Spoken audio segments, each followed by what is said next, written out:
श्रोताओं, आज का नया दिन और एक नई कहानी के साथ मैं हूं आपका दोस्त विश्वजीत। कहानी कुछ यूं है कि एक बढ़ई था।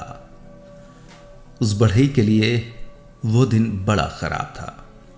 उसे कड़ी धूप में उससे भी ज्यादा कड़ी मेहनत करनी पड़ी।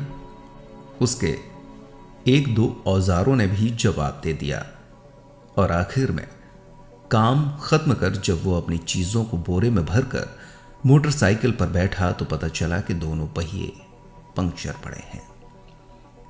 एक अच्छी बात हुई थी कि जिस मकान में उसका काम चल रहा था, उसके मालिक ने भल मनसाहत दिखाते हुए उसे घर तक छोड़ देने की पेशकश की। पूरे रास्ते वह मौन बैठा रहा। मालिक को लग रहा था कि वह बढ़ई घर पहुंचकर परिवार वालों पर जरूर चिड़चिड़ाएगा। जब गाड़ी वहां पहुंची तो बढ़ई ने शिष्टाचार वश मालिक से चाय के लिए कहा, जिसे उसने थोड़े नानुकुर के बाद मान लिया।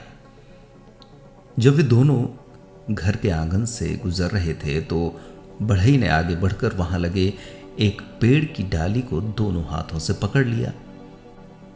बहरहाल जब वे चाय के लिए बैठे तो मालिक को यह देखकर बड़ा आश्चर्य हो रहा था कि बढ़ई के चेहरे पर कोई तनाव नहीं था। वो अपने परिवार के साथ हंस हंस कर बातें कर रहा था। उसने पूछा कि घर पहुंचते ही उसका मूड इस कदर कैसे बदल गया। बढ़ई ने जवाब दिया, गड़बड़ पेड़ की कृपा से। मालिक को और ज्यादा हैरानी हुई। बढ़ई ने जरा खुलकर बताया, आपने घर के आंगन में जो पेड़ देखा वही मेरा गड़बड़ पेड़ है। जब मैं काम से वापस आता हूं, कामकाज की सारी चिंताएं, सारा तनाव उस पर टांगने के बाद ही घर में प्रवेश करता हूं और दूसरे दिन काम पर जाते वक्त कामकाज की वे सारी बातें फिर से उतार लेता हूं।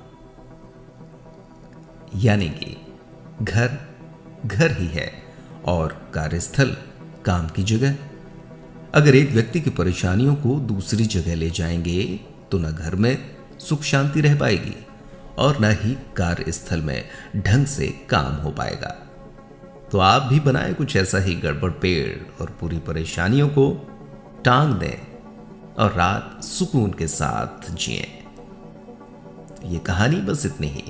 नमस्कार, शुभ रात्रि, शब खैर।